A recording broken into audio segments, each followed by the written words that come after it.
준비되셨나요? 예. 안녕하십니까. 2012년 4월 21일, 또 5장 송정 특성을 진행을 하도록 하겠습니다. 보시면 이제 제가 항상 시작하기 전에 전체적인 부분을 요약 설명을 해드리니까 그런 부분 한번 보고 진행을 하도록 하겠습니다. 보시면 이제 4월 21일 이제 D-Day로는 한 112일 정도 남았는데요. 지금 제가 보니까 한 16주 정도 남은 것 같습니다. 그래서 지금 송배전공학을 지금 4장까지밖에 못 하다 보니까 지금 한 10개 장 정도가 남았고요. 나머지 전력계통하고 발전공학 쪽을 진행을 하려면은 한 주에 한 개 챕터씩을 진행을 좀 해야 될 것 같습니다. 5장 송정 특성이 좀 많은 내용을 포함을 하고 있다 보니까 이 부분을 좀 자세하게 설명을 드려야 되는데 여러분들한테 기존에 이제 나눠드렸던 자료들도 있고 그 다음에 이제 기존에 이제 설명드렸던 부분도 있다 보니까 일단은 자세하게 보는 것도 중요하지만 전체적인 부분을 한번 보는 것도 중요하기 때문에 오늘 이런 부분들에 대한 부분을 좀 상세하게 설명이 안 되더라도 책에 있는 내용에 대해서는 어떤 부분이라는 걸 개념적으로는 제가 설명을 드릴 테니까 나머지 자세하게 설명이 되지 않은 부분에 대해서는 메일로 보내드린 자료를 보고 참조를 하시면 될 것 같습니다. 일단 5장 송정 특성에서는요. 개요 부분에서는 나오는 부분이 이제 단거리, 그다음에 중거리, 장거리, 송전선로가 어떻다라는 부분을 설명을 해드리고 있습니다. 그래서 집중정수 회로로 가서 이제 이 부분에 대한 단거리와 중거리 회로에 대해서 설명을 하게 되고요. 이제 중거리 회로에서 T형과 파형에 대해서 설명을 하게 됩니다. 그리고 이것들을 분석하는 방법에 대해서 분류를 어떻게 하는지 이런 내용들을 설명을 드리고요. 그 다음에 장거리 송전선로 가서 이제 전파 방정식을 설명을 하게 됩니다. 전파 방정식을 이끌어내기 위해서 이게 미분 방정식을 통해서 쌍곡선 함수를 통해서 전파 방정식을 이끌어내고요. 여기서 이제 전파 방정식에서 나오는 이제 특성 임피던스하고 전파 정수에 대해서 배우게 됩니다. 그래서 특성 임피던스가 뭐고 전파 정수가 뭔지. 그 전에 설명드렸던 것들은 특성은 과도 임피던스, 서지 임피던스, 고유 임피던스 이와 같이 이름들이 좀 다양하게 나오다 보니까 여러분들이 다른 이름으로 나왔을 때도 어떤 부분이라는 걸 알고 답안을 쓸 수 있도록 이런 내용들을 알고 계셔야 될 것 같고요. 4단자 정수에 가서 이제 여기서 배웠던 이제 단거리, 중거리, 장거리별로 4단자 정수에 대해서 배우게 됩니다. 그래서 그런 부분들이 어떻게 되는지 내용을 한번 살펴보시게 될 거고요. 이제 송수전 전력 계산식에서는 이와 같이 그림을 그려가지고 벡터도 V와 I와 그리고 세타1, 세타2 이렇게 그림을 그려놓고 이제 P는 VI 세타 P는 VI 계산을 할 때 어디에 컨주게이트를 붙여야 되냐, V에 컨주게이트를 붙여야 되는지 I에 컨주게이트를 붙여야 되는지 어떻게 했을 때 계산 방법이 편한지. 그래서 저희는 I에 컨주게이트를 붙여가지고 P 플러스 JQ에 대한 부분을 지상 무효 전력을 플러스를 하는 부분으로 하는 내용들을 설명을 드리고 있습니다. 그래서 그런 부분들을 한번 살펴보시게 될 거고요. 그 다음에 이제 6번에 전력 원선도. 전력 원선도 작성을 하기 위한 이제 기본적인 식들을 유도를 하게 됩니다. 근데 결론적으로 보면 원선도다 보니까 원의 방정식입니다. 그래서 이렇게 보시면은 원이 하나가 생길 거고 원이 하나가 생기는데 이쪽은 송전단측에 대한 원이 될 거고요. 전력 부분이 될 테고 이쪽은 수전단축에 대한 전력 부분이 될 겁니다. 어떤 시작점, 이제 원의 방정식이다 보니까 원의 포인트가 어떻게 되는지, 여기도 원의 포인트가 어떻게 되는지, 이 지점에 대한 이 반지름과 이 포인트를 계산하기 위한 부분들을 먼저 설명을 드리고, 그 다음에 여기서 이제 각들이 이렇게 가겠죠. 여기서는 이쪽으로 진행을 하고, 여기서는 이쪽으로 진행을 하면서, 이렇게 진행을 하면서 지금 우리가 원하는 수전단측의 전력과 보내주고 있는 송전단측의 전력, 그리고 이 사이에서 발생할 수 있는 유효전력과 무효전력에 대한 손실, 그리고 상차각, 역률, 그리고 조상용량 이런 것들에 대해서 배우게 됩니다. 그래서 이런 부분을 제가 자세하게 다 그림을 그리지는 않더라도 이 그림상에서 어떤 부분을 보셔야 되는지 기본서에 그런 내용들이 자세하게 나와 있기 때문에 제가 그런 전체적인 요약 부분을 설명드리고 여러분들이 다시 한번 기본서를 정확하게 읽어보시면은 도움이 될 것 같습니다. 그 외에 이제 전압조정에 가서 전압을 조정하기 위해서 필요한 부분들. 여기서 이제 동기조상기가 나오죠. 그리고 콘덴서가 나옵니다. 하지만 여기서 나오지 않는 이제 뭐 리액터라든가 SVC에 대한 간단한 언급들이 나와 있습니다. 그래서 이런 부분들은 여기서는 이제 책에 나와 있는 내용 정도만 설명을 드리고요. 나중에 이 부분은 이제 14장에 가서 보시면 전압 조정이라든가 역률 계산이라든가 이런 부분에서요, 여러분들이 조금 더 보완을 하실 수 있게 되겠습니다. 그 다음에 선로 충전에 의한 장애.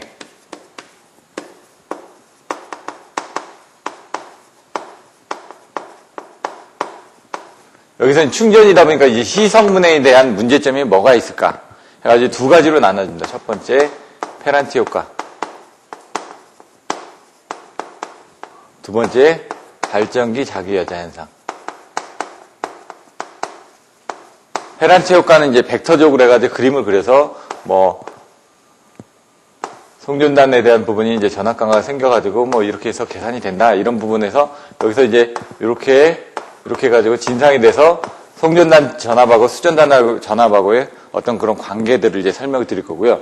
발전기 자기여자 현상에서는 이제 그림을 그려서 이제 단거리일 때, 그 다음에 뭐 장거리일 때, 뭐 여자일 때, 무여자일 때, 여자일 때의 어떤 전압과 뭐 VL, VM, VN 이런 식으로 해가지고 연결해서 어떤 전압 부분이 어떻게 발생되는지 요걸 가지고 이제 그림을 설명을 드릴 겁니다. 그래서 이 그림이 의미하는 부분이 뭔지를 설명을 드릴 거고요.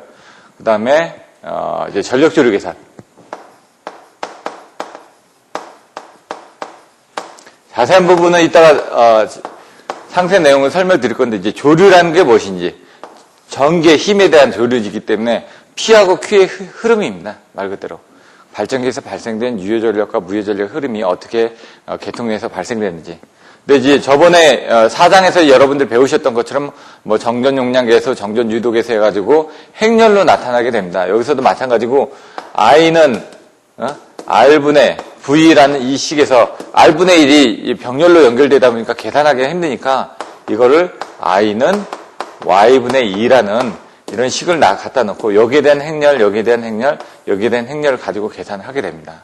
그러다 보니까 이제 전달 임피던스가 되는 이 부분, 어드민턴스 행렬에 대한 그 내용을 설명을 하게 됩니다. 그래서 어드민턴스 행렬이 이와 같이 여러 개가 나타나겠죠. 그래서 그때도 설명드렸던 것처럼 이 가운데 부분은 전부 다 플러스, 대각이 되는 부분, 나머지 부분은 마이너스. 4장에서도 설명드렸던 것처럼. 이렇게 나와지게 됩니다. 이게 이제 전달 임피던스, 구동점 임피던스 뭐 이런 내용들이 나왔는데 그런 내용들이 뭐가 되는지 설명을 드릴 거고요. 그 다음에 10정, 송전 용량 계산. 송전 용량에서는 책에서는 장거리 송전 선로에 대한 송전 용량 결정 조건만 나옵니다.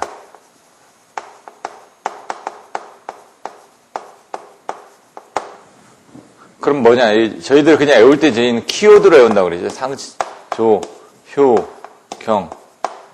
상차 가격이 적당할 것, 조상기 용량이 적당할 것, 효율이 적당할 것, 경제적일 것, 상차가, 조상기 용량, 효율, 경제적.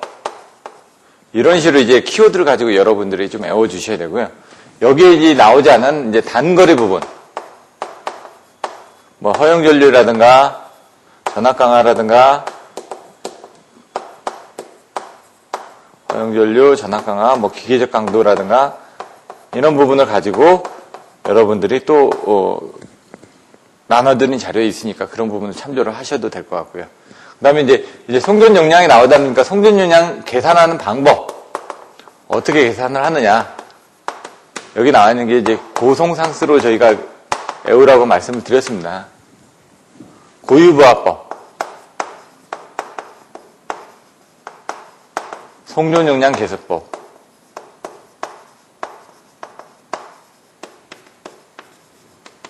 이제 상차각에 의한 방법, 여기처럼 마찬가지로 상차각에 의한 방법 등이 있다. 그리고 이거는 스틸의 실험시.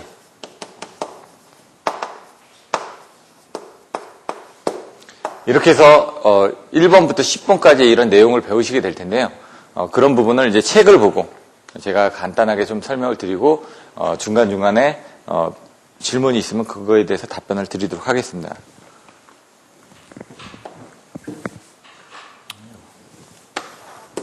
책을 보시면요.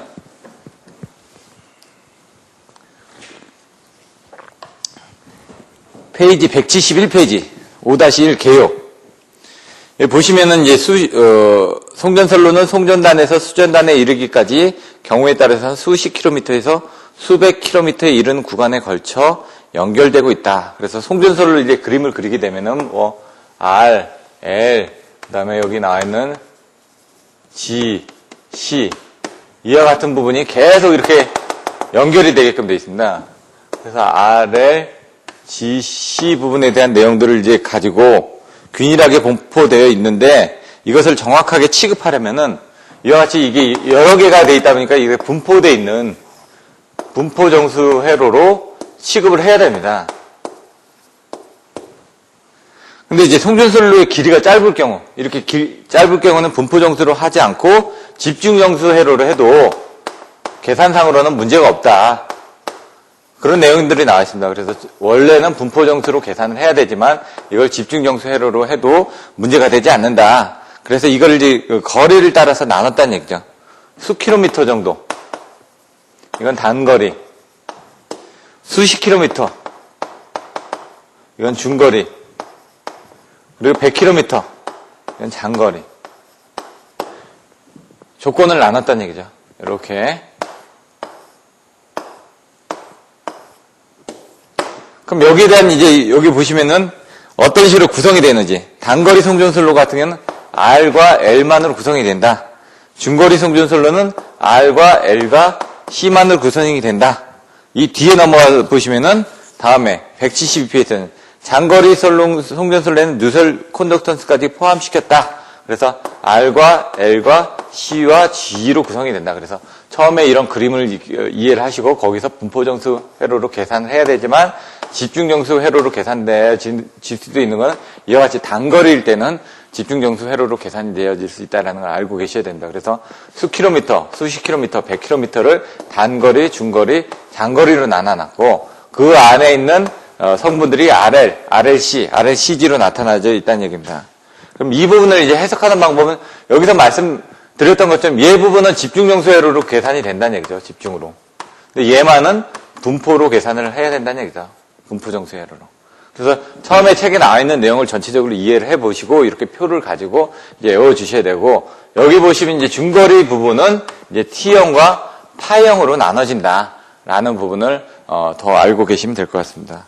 이제는 그러면은 요런 이제 개요에서 이 내용을 전체적으로 이해하신 다음에 이제 들어가서 이제 집중정수 회로 지금 분포정수 회로를 가지고 설명을 드렸고 집중정수 회로를 가지고 설명을 드렸고 그 다음에 단거리, 중거리, 장거리로 나눴는데 그럼 이제 여기 나와 있는 집중정수 회로로 계산을 할 수 있는 단거리하고 중거리에 대한 송전선로에 대해서 알아보도록 하겠습니다.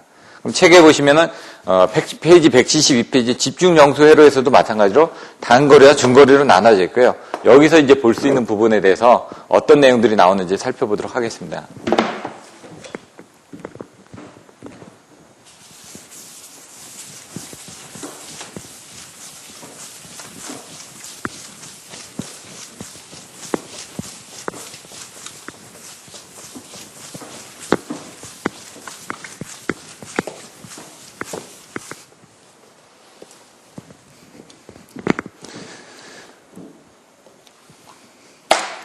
책에 보시면은 단거리 송전선로의 등가 회로 벡터 도구가 나와 있고요.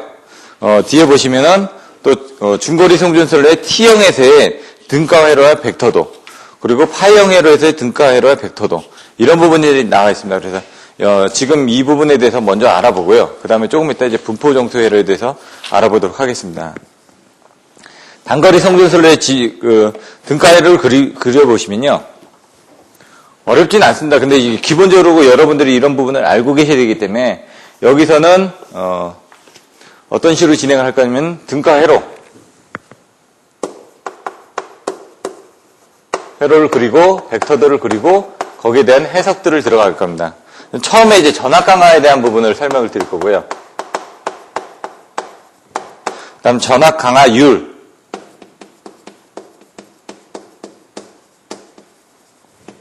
그리고 수전단 전력, 송전단 전력.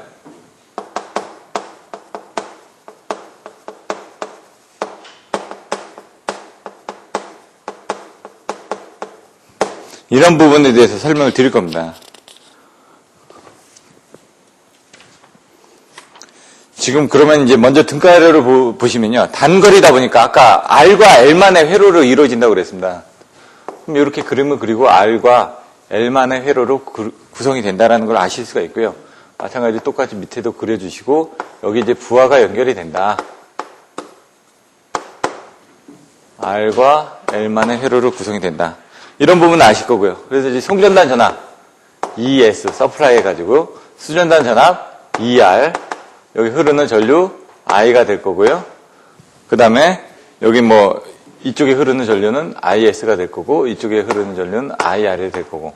그래서 이제 전압과 전류 두 개, 각각 두 개씩을 가지고 이제 나중에 계산을 하다 보니까 이제 전파 방정식에서 이런 것들을 전달해주는 그런 내용에 대한 4단자 정수가 어떻게 되는지 여러분들이 또 살펴보실 수가 있습니다.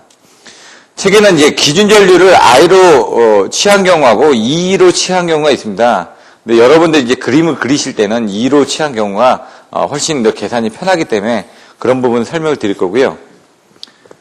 기준 전류를 E로 취하게 되면 먼저 ER, 수전단 쪽부터 여러분들이 나중에 이런 부분을 해석하실 때 전부 다 뒤부부터 해석을 해가지고 앞쪽으로 가서 보시면은 보다 수월하게 계산을 하실 수가 있습니다. 기준 전류, 기준 전압 ER 부분을 기준을 해가지고 여기서 이제 단자 전압 강화가 IR만큼 생길 거고 IL만큼 생길 겁니다. 그래서 그 부분을 이제 그림을 그려보면은 단자 전압 강화 IR만큼 생기고요. 그 다음에 여기 나와 있는 것처럼 IX만큼 이제 단자 전압 강화가 생긴다는 얘기예요. 여기서의 단자 전압 강화, 여기서의 단자 전압 강화를 합하면은 이쪽에서의 모선의 전압이 나오겠죠. 그래서 이렇게 되면은 이때 이 부분이 수전단의 전압인 ES가 되게 됩니다. 그리고 여기에 대해서 이제 부하 부분은 전압에 의해서 어느 정도 떨어지기 때문에 I 값인데 처음에 이 I에 관련된 똑같은 부분으로 이제 그림을 그리게 되는 거죠. 그럼 여기서 이제 각들이 여러 가지 나오는데 전압 ER과 IR에 대한 상차각이 나올 거고요. 이건 이제 역률각이라고도 보통 얘기를 하죠. 역률각. 요거는 전압 ES하고 ER에 관련된 상차각. 전압에 대한 상차각. 요거는 이제 임피던스하고 관련돼 있으니까 임피던스각. 이렇게도 얘기를 합니다. 통상적으로 여러분들이 이제 상차각하고 역률각 정도만 보통 많이 보고 계십니다. 그래서 이걸 이제 수식으로 해가지고 전압 강화에 대한 부분. 지금 ES하고 ER 간의 이제 전압 강화 부분이 어떻게 되는지 이 벡터도를 가지고 똑같이 그림을 수식으로 이제 풀어 써보는 겁니다. 그럼 책에 나와 있는 것처럼 ES는, 여기에 관련된 ES는 어떻게 된다고요? 요 ER에서 요만큼의 단자 전압 강화가 생겼으니까 그 부분을 더해주면 된다는 얘기죠. 이렇게 IZ를.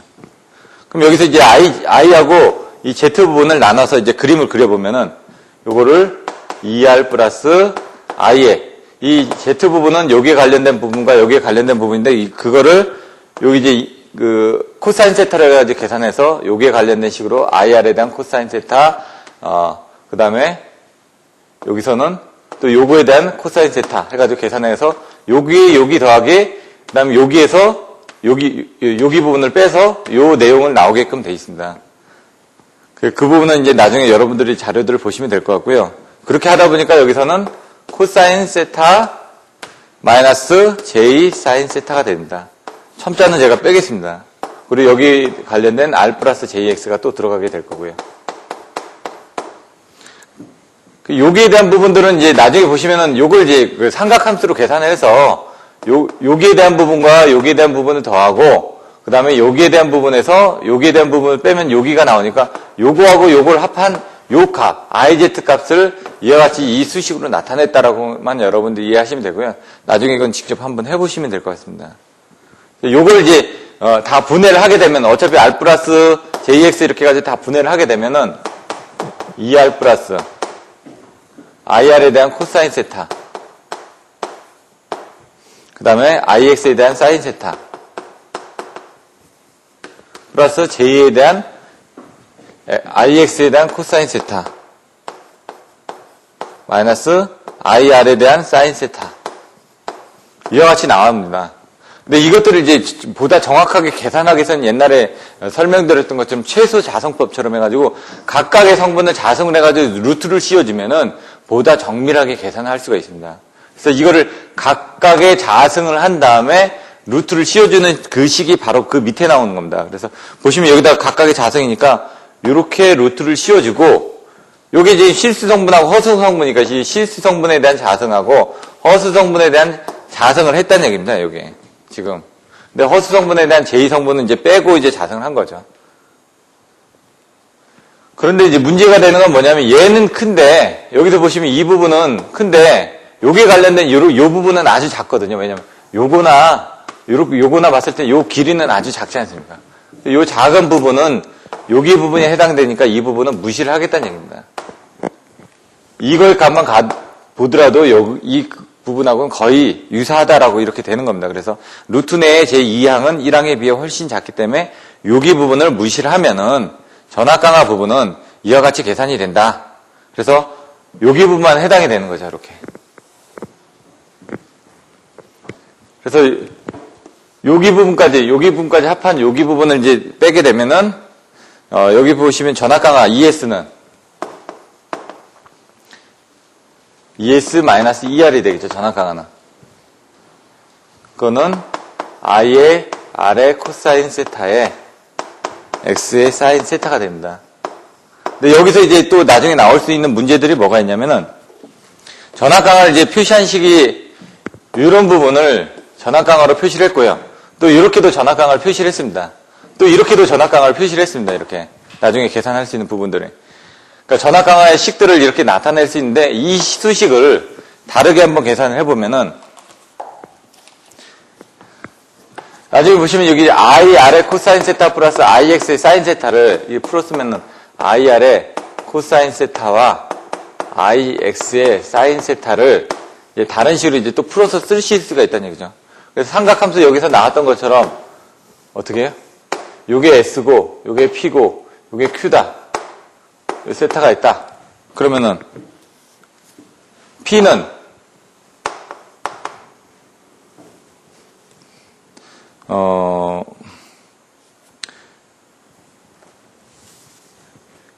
Q는 이렇게 T자를 보시면 되니까 Q는 P의 탄젠트 세타가 됩니다. 이런 수식을 이따 나중에 갖다 쓰실 겁니다. 그러면 여기 IR의 코사인 세타하고 IX의 사인 세타 부분을 이제 바꿔보시면은 일반적으로 P는 2의 I의 코사인 세타가 되고요. Q는 2의 I의 사인 세타가 됩니다. 그래서 그 부분을 여기다 지금 집어넣게 되면은, 여기서 지금 부족한 부분이 2가 부족하기 때문에 2를 이제 나눠주는 거죠, 여기서. I 코사인 세타하고, I 사인 세타가 있는데 여기 이 부분 있죠. P하고 Q하고 이 부분에 관련된 식이 있기 때문에 여기에 I 코사인 세타, I 사인 세타 이렇게 있죠. 이 부분을 여기다 집어넣어가지고 보시면은 이렇게 되죠. 이거를 P의 R에 여기 P인데 이제 2가 있으니까 그 2만큼을 빼줘야 되겠죠. 이렇게 빼주고 여기도 Q의 X에 2가 부족하니까 2만큼 빼준다 이거죠. 이런 식으로 해서 전압 강화를 또 표시를 할 수도 있습니다.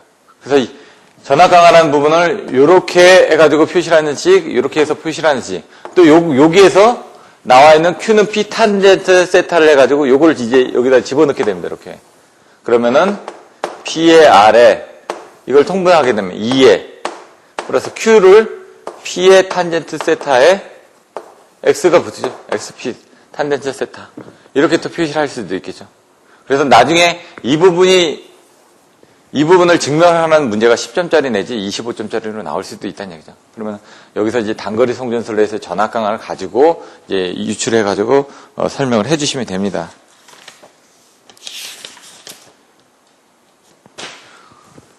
이게 이제 전압 강화에 대한 부분이 됐고요. 그다음에 전압 강화율.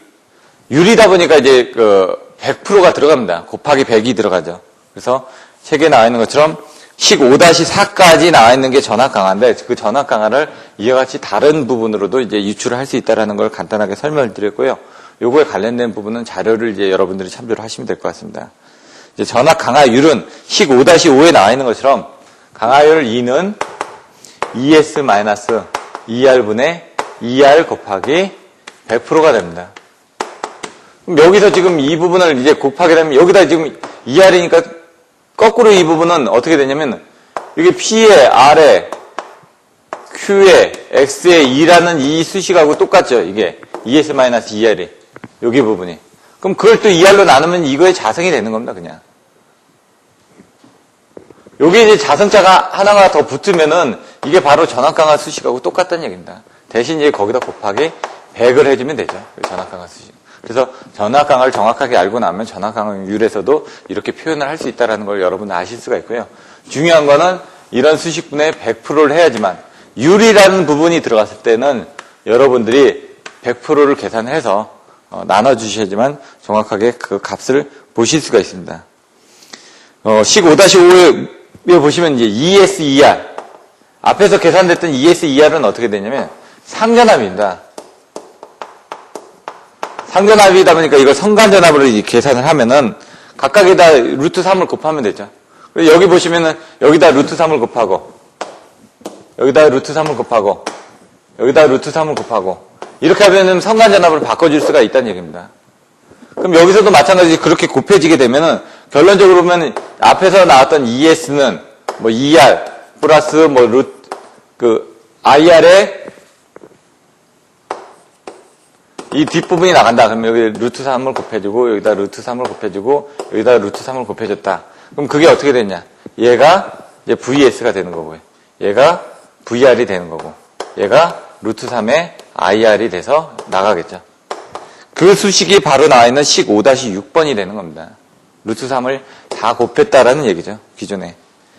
저 앞에, 단거리에 대한 그 전압 부분에 대한 수식에다가 루트 3을 곱해주면 이와 같은 수식으로 바뀌어진다라는 얘기입니다. 그래서 그런 내용들이 나와 있고요.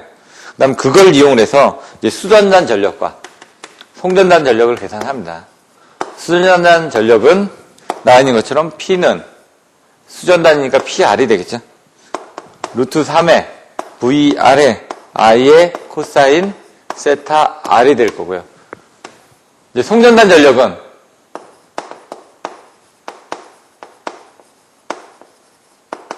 수전단 전력에서 서로 손실 부분만큼을 합한 게 됩니다. 이 손실 부분은. 그 서로 손실에 대한 부분을 여기서 이제 또 따로 표시를 한 거죠. 여기 나와 있는 것처럼, 송전단 전력 PS는 루트 3의 수전단 전력에 대한 VR에 I의 코사인 세타 R 이 부분이 그대로 내려오고요. 송전 손실은 3I 자승 R이 되겠죠. I 자승 R. 그래서 그 부분을 여기다 더해주게 되면 3I 자승 R이 됩니다. 이렇게 표시를 했다라는 얘기입니다. 그냥. 그래서 여기서 보시는 것처럼 여러분들 책을 보실 때 집중정수 회로 안에 단거리하고 중거리가 있고 단거리에서의 어떤 그 송전단 전압과 그 전압 강화율에 관련된 부분을 계산해서 거기서 수전단 전력과 송전단 전력과의 관계를 유추를 해낼 수 있다는 얘기입니다. 이렇게 해서 끝내시면 이제 단거리 송전설론 끝납니다. 이제 중거리에 가서는 이제 조금 더 틀려지죠. 왜냐면 R과 L만 있는 게 아니라 거기엔 C라는 부분이 있기 때문에 그 C가 어디에 배치가 됐느냐에 따라서 T형과 파형으로 나눠집니다. 그럼 중거리 부분에 대해서 다시 한번 살펴보도록 하겠습니다.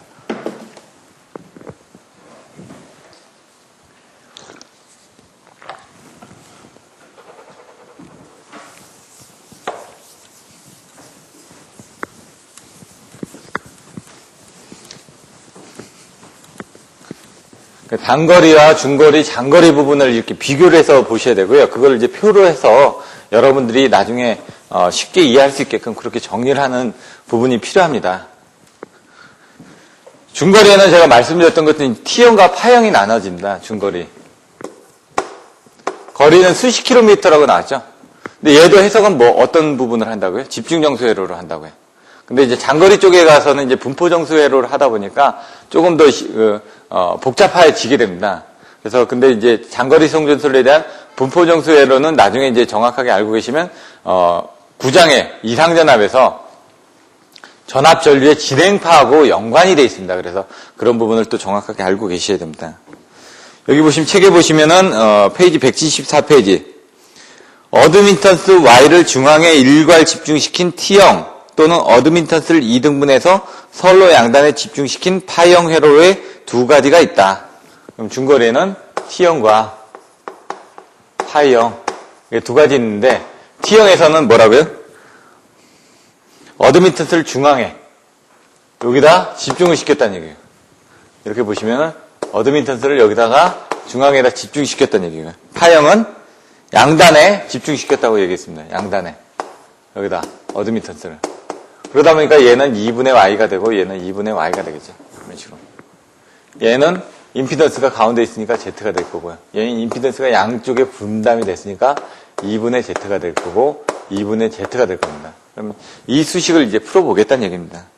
T형 회로에서 그림을 한번 그려보겠습니다. 마찬가지로 여기서도 항상 등가 회로, 그리고 벡터도, 그리고 수식 전개, 이런 식으로 아시면 됩니다.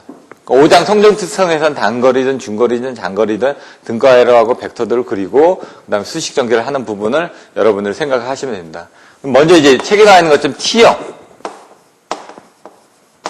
T형에 대해서 살펴보면요. 이제 회로를 그리니까 임피던스가 두 개로 반분이 됐다고 그랬으니까 임피던스 부분을 그리고 어드미턴스 부분을 가운데다 그린다는 얘기죠. 이와 같이. 그럼 여기서 이제 어드미턴스 Y를 해주고, 임피던스인데 이걸 2분의 Z이기 때문에 여기 나와 있는 것처럼 2분의 1에 R 플러스 JX가 될 테고요. 여기도 마찬가지로 2분의 Z이니까 2분의 1에 R 플러스 JX가 되겠죠. 먼저 이제 이런 임피던스에 관련된 부분도 그려놓고, 그 다음에 어떻게 될까요? 전압 부분이, 수전단 쪽이니까 이거 부하가 걸려있겠죠? 부하가 걸려있는 부분은 항상 전압이 ER이 걸려있다. 전원이 보내지는 부분은 송전단 전압이니까 ES가 걸려있다. 그럼 여기서 이제 전류 흐름을 또 보셔야 되겠죠? 전류 흐름을 여기 흐르는 전류, 여기 흐르는 전류, 여기 흐르는 전류, 이렇게 틀려지겠죠? 그럼 여기서 이제 부하 측으로 흐르다 보니까 여기 흐르는 전류는 IR, 송전단 쪽에서 오다 보니까 여기 흐르는 전류는 IS, 그 다음에 여기서는 어떻게? 이쪽, 어드미턴스로 흐르다 보니까 여기는 IC, 그리고 이 지점에 대한 전압은 EC로 이렇게 구분을 하게 됩니다.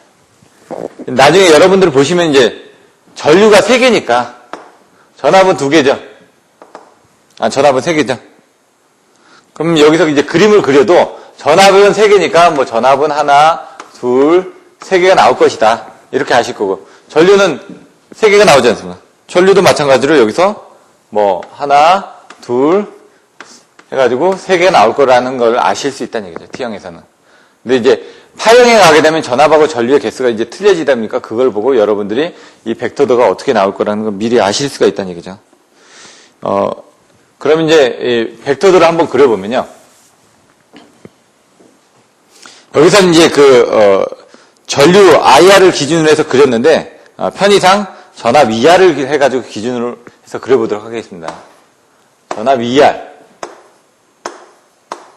그럼 여기서 이제 단자 전압 강화가 이렇게 또 나오지 않습니까? 그럼 여기서 전류 부분이 이렇게 나오겠죠? 먼저 보시면은 IR에 관련된 부분이 나오겠죠? 그럼 여기서도 마찬가지로 이 IR에 관련된 전압 강화가 생길 테니까 똑같이 와서 IR에 관련된 부분에 대한 전압 강화가 이렇게 생길 겁니다. 그럼 이 전압이 어떻게 되느냐? 요 ER에서 요만큼의 전압 강화가 생겼던 부분이니까 요 EC가 되겠죠? 여기가 EC가 되는 겁니다, 이렇게. 그럼 여기서 이제 이 전류 부분은 또 이렇게 전류 부분이 또 틀려지겠죠? 그럼 여기서 이제 여기 부분이 아닌 요만큼 더 간 부분이니까 이렇게 가겠죠? 요런 부분에 대한 또 전압 강화가 이렇게 있을 거라는 얘기죠, 이렇게. 이 부분이 ES가 되겠죠. 그럼 여기 부분은 어떻게 되냐? IS에 대한 부분이 됐을 거고, 그럼 요거하고 이렇게 합해지는 이 부분이 EC에 대해서, 여기 보시면 이 IC 부분이 또 있죠. IC 부분은 요 EC에 대해서 직각이 되게 됩니다. 이렇게 직각이 되게 되는. 그럼 여기 부분을 이렇게 합해 보시면은 이렇게 되겠죠. 그림을 이제 제가 잘 못 그려서 그런데 여기 부분하고 이렇게 합하게 되면 이런 부분이 될 겁니다. 지금 그림상으로는. 그래서 요 IS, IR, 그리고 IC 세 개의 전압이 전류가 나올 거고 ER, EC, ES 이렇게 세 개의 전압이 나올 겁니다. 왜냐면 여기도 보시면은 ER, EC, ES가 나왔으니까 여기도 마찬가지 ER, EC, ES가 나올 거고요.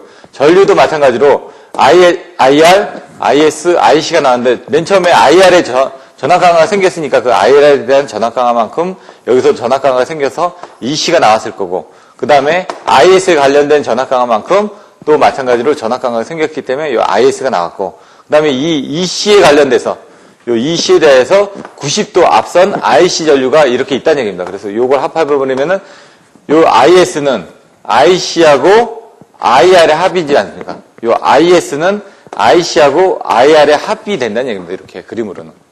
제가 그림을 잘 못 그려서 그런데 그런 개념을 가지고 여러분들 그려 가셔야 됩니다.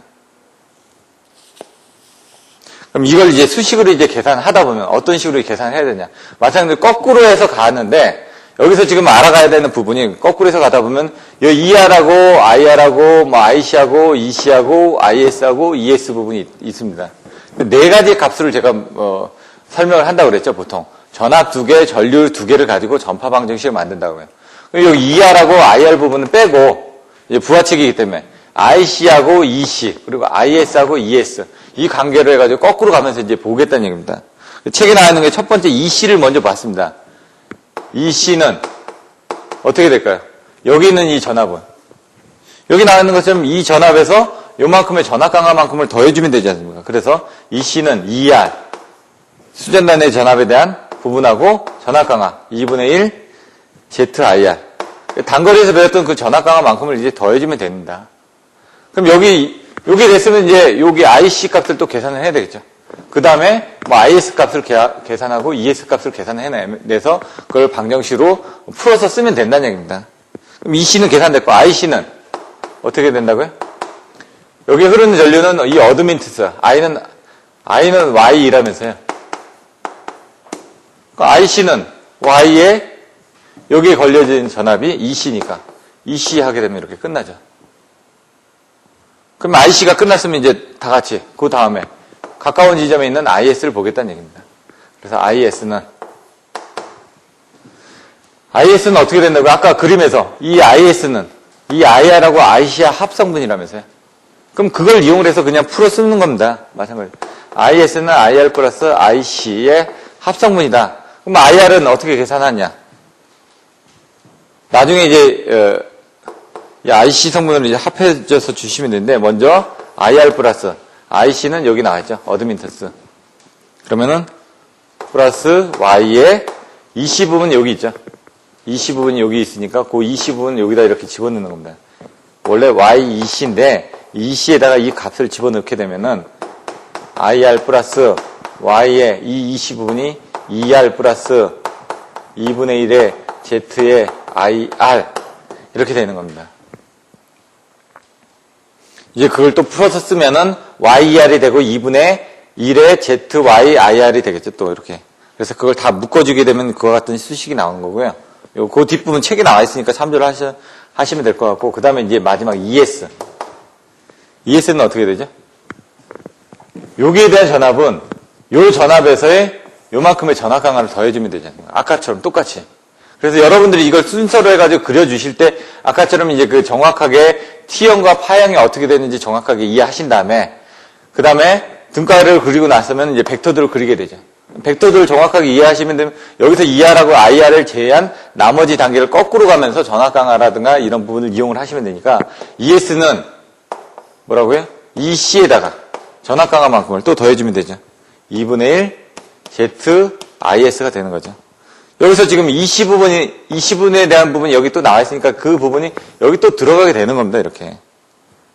그리고 여기 IS에 대한 부분이 여기 또 나와 있으니까 그 IS에 관련된 부분이 또 들어가게 되는 겁니다. 이렇게.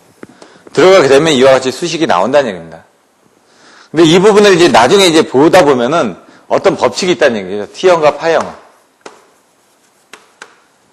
T형과 파형. 이제 전달 함수 부분인데 그거를 이제 ES는 IS는 여기도 ES는 IS는 이런 식으로 나눠진다는 얘기죠. 그 부분은 뭐에 관련된 수식으로 뭐뭐 ER 플러스 뭐뭐 IR 플러스 뭐뭐 ER 플러스 뭐뭐 IR. 똑같이 이 부분을 이제 전달함수 A, B, C를 해가지고 4단자 정수라고 얘기를 하는 겁니다. 그럼 A는 뭐고, B는 뭐고, C는 뭐고, D는 뭐다 라는 이제 정의가 나와 있는데 그게 이제 4단자 정수 부분에서 설명이 되어지는 겁니다. 그러면 이제 이 A, B, C, D가 뭐라는 걸 이제 행렬식으로 갖다 나타내게 되면 ES, IS 해가지고 요게 이렇게 나와 있는 A, B, C, D가 되는 거고 요게 ER, IR이 이렇게 됩니다. 그래서 요 A, B, C, D가 여기 나와 있는 이 A, B, C, D가 되는 거고 요 A, B, C, D를 요약해서 한번 보시면은 첫 번째 T형에서 A, B, C, D는 여기 나와 있는 것처럼 ES는 1 플러스 2분의 ZY죠. 5-11에 보시면은 거기 나와 있죠. 답이. 1 플러스 2분의 ZY의 2R. 그래서 이 부분이 A가 되는 겁니다. 이렇게. 그 다음에 이 부분이 어떻게 되죠? Z의 1 플러스 4분의 ZY가 되죠. 얘는 Y가 됩니다. 얘는 1 플러스 2분의 ZY가 됩니다. T형이나 파형이나 여기는 똑같습니다. 1 플러스 2분의 ZY, 1 플러스 2분의 ZY. 그리고 Y, Z까지는 똑같습니다. 다. 어떻게 해요? 1 플러스 2분의 ZY. 파형에서도 1 플러스 2분의 ZY. 그리고 여기 Y가 들어가고 여기가 Z가 들어간다. 근데 이제 차이가 나는 거는 여기만 차이 나는 거죠. 1 플러스 4분의 ZY가 어디에 붙느냐. T형은 말 그대로 이제 그림을 그렸을 때 T형과 파형이 있다. 파형이 요 앞에 나오고 T형이 이제 뒤에 나온다고 그랬습니다. 그러니까 파형이 앞에 나오니까 이 부분이 요 앞에 나온다고 그랬고요. T형은 이 뒤에 나오니까 이 부분이 뒤에 나온다고 그랬습니다. 그렇게 이해를 하시면은 나중에 잊어버리지 않는다고 그랬죠. 그래서 여기서는 마찬가지로 여기 1 플러스 4분의 ZY가 이렇게 나가는 부분이 파형이고 이렇게 나오는 부분이 T형이라는 거를 여러분이 알고 계십니다. T형이니까 이렇게 나오고 파형이니까 먼저 나오니까 여기 나온다. 이렇게 이해를 하시면 나중에 이 부분은 A는 1 플러스 2분의 ZY, D는 1 플러스 2분의 ZY. 얘는 같다. 얘도 같죠. 전부 다. 이렇게 하나만 알고 계시면 두 가지가 다 되는 겁니다. 여기는 Z고 여기는 Y다. 여기는 Z고 여기는 Y다. 근데 여기에 대한 1 플러스 4분의 ZY가 여기는 여기에 붙고 여기는 여기에 붙는다. 이렇게 해서 보시면 T형과 파형이 쉽게 또 이해가 되실 수가 있습니다. 그래서 외우는 방법은 이렇게 하시면 될 것 같고요. 이제 파형 부분에 대해서 살펴보도록 하겠습니다. 이제 T형 부분을 이제 정확하게 등가를 그리고 벡터들을 그리고 그걸 수식으로 이끌어내셔가지고 이렇게 4단자 정수로 이제 정리하는 부분까지도 미리 이제 해보시면은 나중에 4단자 정수에서 똑같이 T형 단거리에 대한 부분 그리고 중거리에 대한 T형과 파형 그리고 장거리에 대한 부분들이 이렇게 나오게 됩니다. 그거를 미리 여러분들이 여기서 한번 숙지를 하고 넘어가시는 게 되는 겁니다. 페이지 177페이지로 가서 이제 4단자 정수를 한번 보도록 하겠습니다. 파형의 예로죠. 죄송합니다.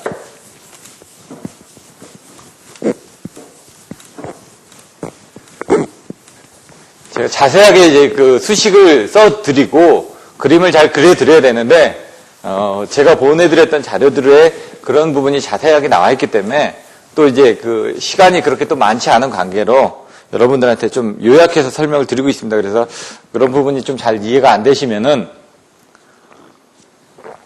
다시 좀 시간을 내서 설명을 드리는 부분을 가지도록 하겠습니다. 일단 페이지 177페이지 파형 회로. 아까 나왔던 것처럼 이제 T형과 파형 부분은 이제 임피던스 부분을 반분을 하거나 어드민턴스 부분 반분을 하는 부분으로 나와 있습니다. 근데 여기 파형 회로에서는 어드민턴스가 반분이 되어 있는 겁니다. 그래서 그림을 그려보시면 뭐라고요? 등가회로를 그리고 벡터들을 그리고 수식을 이끌어낸다. 등가회로를 먼저 그려야 되겠죠? 등가회로가 파형이다 보니까 어떻게 된다고요? 이렇게 되는데 어드민턴스가 반분이 되는 거죠. 여기서 2분의 y 여기도 2분의 y 여기는 이제 z가 되겠죠. z가 되다 보니까 r 플러스 jx가 됩니다. 이런 부분들은 어디에 나오느냐. 나중에 보시면 이제 파형 같은 경우는 임피던스가 일정하다 보니까 평야 같은데 이런 부분을 사용하고요. T형 같은 경우는 임피던스가 여러 개로 나눠지겠죠. 두 부분으로 나눠지겠죠. 이런 것들은 이제 산악지대 같은 경우. 산악지대 같은 경우 임피던스가 틀리기 때문에 그런데 이제 사용을 하게 됩니다. 그래서 그런 내용들도 이제 책에 보시면 내용이 나와 있고요. 파형 회로에서는 여기서 이렇게 돼 있다 보니까 마찬가지로 또 그리는 건데 부하가 여기 달려 있고 여기서 알아야 되는 부분이 뭐냐. 수전단의 전압인 ER이 나오겠죠. 그 다음에 송전단의 전압인 ES가 나오겠죠. 전압은 두 개밖에 없습니다.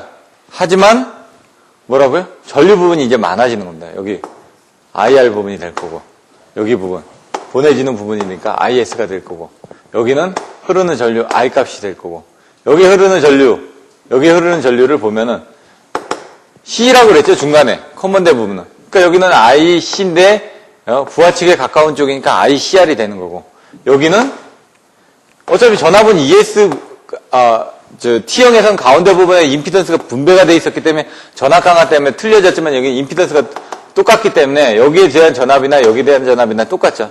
여기서는 IC인데 어디? 송전타직에 대한 부분이기 때문에 ICS 이렇게 첨자를 쓴 것뿐입니다. 이걸 이용을 하다 보니까 나중에 이제 그림을 그려보면 전류가 5개가 나왔네. 그럼 전류 부분이 5개가 나와야 된다는 얘기죠. 그리고 전압 부분은 2개가 나왔습니다. 전압 부분 2개가 나왔고. 그럼 어떤 게 더 편하냐? T형과 파형 중에서. 먼저 한번 보시면 페이지 178페이지 딱 밑에 보시면은 그 그림 바로 위에 등가 회로로서 T형 회로보다 파형 회로를 사용하는 것이 실용적이라고 할 수 있다. 왜? T형 회로를 쓰게 되면 아까처럼 중간에 임피던스가 어떻게 된다고요? T형이 되다 보니까 하나 더 늘어나죠. 늘어난다는 건 모선이 늘어나기 때문에 계산하기가 더 불편하다는 얘기입니다. 그래서 여러분들이 실질적으로 계산할 때는 이런 파형부를 더 많이 사용을 한다. 이런 부분은 이제 여러분들이 알고 가셔야 됩니다. 그래서 시험에 나오더라도 파형이 더 많이 나올 수도 있겠다라고 여러분들이 생각을 하셔야 됩니다.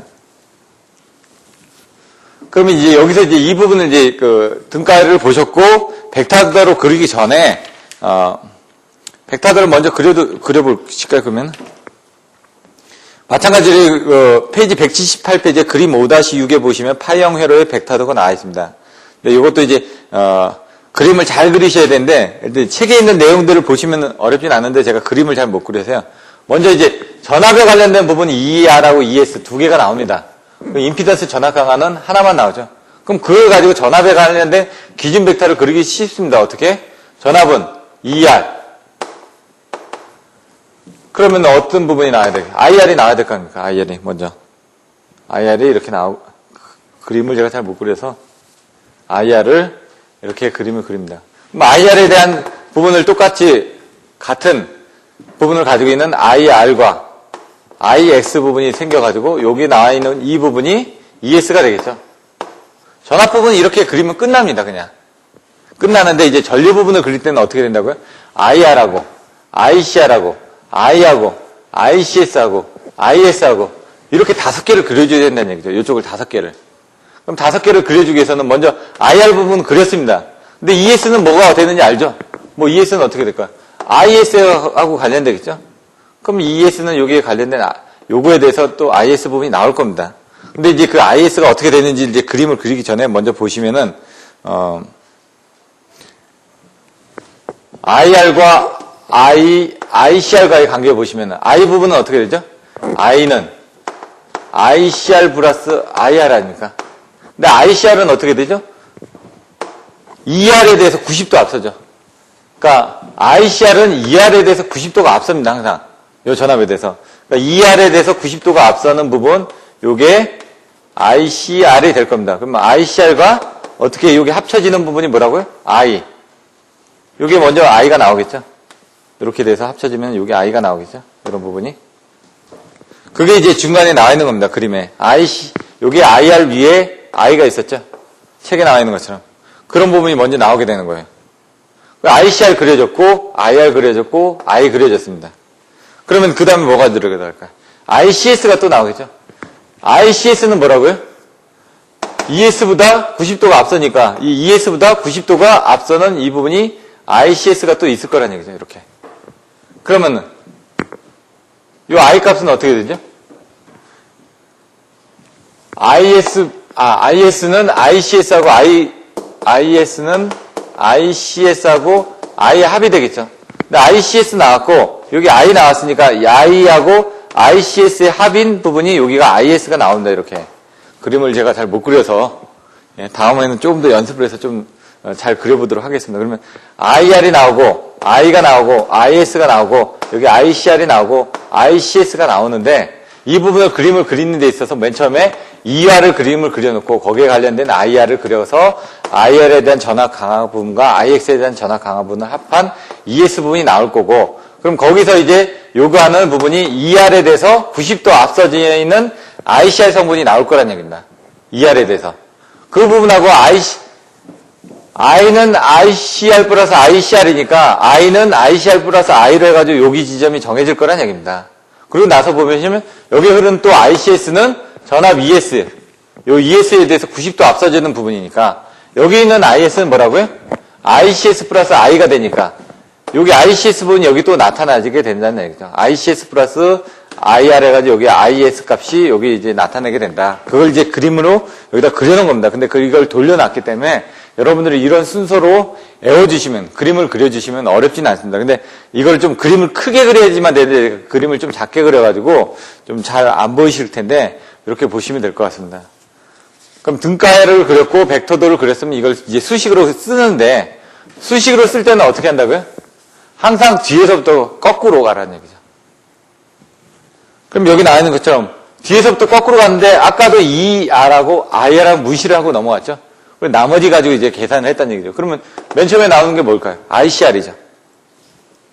그러니까 ICR은 어떻게 되죠? 어드미턴스와 관련된 부분하고 전압 부분을 관련된 부분을 쓰면 되죠. 그래서 여기 양단에 걸려지는 ER하고 여기에 어드미턴스 부분이 2분의 Y니까 이렇게 써주시면 된다는 얘기죠. I는 Y2에서 Y가 2분의 Y고 전압 2는 여기에 걸려져 있는 전압 2는 이쪽에 전압 2R하고 같기 때문에 그 다음은 어떻게 될까요? 똑같이 요 I 값이 나오면 되겠죠. 이런 식으로 이제 거꾸로 돌아가면서 하시면 됩니다. ICR 다음에 여기 다음에 I는 나와 있는 것처럼 I는 어떻게 된다고요? 이 ICR하고 이 IR의 합이라면서요. 그럼 그걸 써주는 거죠. ICR하고 IR의 합이다. ICR은 여기서 또 나왔죠.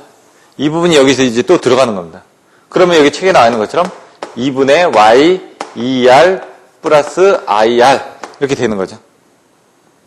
그럼 I가 끝났으면은 ICR 끝났고 I 끝났으면 그 다음 ICS 그리고 IS, ES로 이렇게 가도 된다는 얘기죠. 근데 여기서 이제 편의상 ES부터 먼저 계산했죠. 왜냐면 여기 이제 전압 부분이 있어야지 이 ICR 계산할 때 편하기 때문에 여기 전압 부분이 ER에 있었으니까 ICR을 계산했을 때 편하듯이 여기도 ICS를 계산을 해야 되는데 ICS 계산해서 이렇게 하시면 되는데 이 ICS 계산할 때는 이 ES가 필요하지 않습니까? 그래서 그 ES가 먼저 나온 것 뿐입니다. 순차적으로 가셔도 됩니다. ICR, ICS, IS, ES 이렇게 가셔도 되는데 이 IS를 계산할 때는 아까 ICR을 계산한 것처럼 전압이 들어가줘야 되기 때문에 그 ES를 먼저 계산했다라는 것만 아시면 됩니다. 그러면 순서적으로 해가지고 IS는 해가지고 계산해 보시면 2분의 Y에다가 ES를 곱하게 되면 됩니다. 근데 여기서 ES 값이 없지 않습니까? 그래서 ES 값을 여기서 먼저 계산을 해서 쓴 거고 여러분들은 그냥 편의상 그냥 이렇게 해가지고 나중에 다시 또 입력을 해주셔도 됩니다. IS는 어떻게 되죠? 이 ICS하고 I의 합이죠. ICS하고 I의 합이 되는 겁니다. 그럼 ICS를 이제 또 계산해서 여기 넣으려면은 이 ES 값이 없었죠. 그러니까 이제 계산이 불편하니까 이 ES 값을 요 사이에다가 ES 값을 넣어서 먼저 계산을 해주면 편하다는 얘기입니다. 이렇게 흐름을 여러분들 알고 계시면은 나중에 이걸 풀어서 쓰실 때 편하니까. 그럼 여기서 이제 그림 잠깐 지워보고 ES는 어떻게 되냐? 요 ES는 여기에다가 요것만큼의 전압 강화 부분을 더해주면 ES가 되지 않습니까? 그러니까 단거리에서 전압 강화를 여러분들이 정확하게 이해를 하고 계시면 뭐 이게 중거리에서도 확인이 되는 거고요. 장거리 쪽은 약간 차이가 있습니다. 여기서 이렇게 되면은 어떻게 되냐? ES는 ER 플러스 그리고 ZI 이 I 값은 여기서 계산이 됐죠. 요 수식이 요게 이쪽으로 또 들어가는 거죠. 이렇게 해서 이제 순차적으로 풀어서 쓰면 된다라는 얘기입니다. 처음에 이제 요약해드렸던 것처럼 그렇게 요약을 해드리면은 ES하고 IR에 관련된 부분을 계산하게 되면 이제 사단자 정수가 이렇게 벡터적으로 하게 되면 이렇게 나오게 되고 여기에다 여기 IS죠.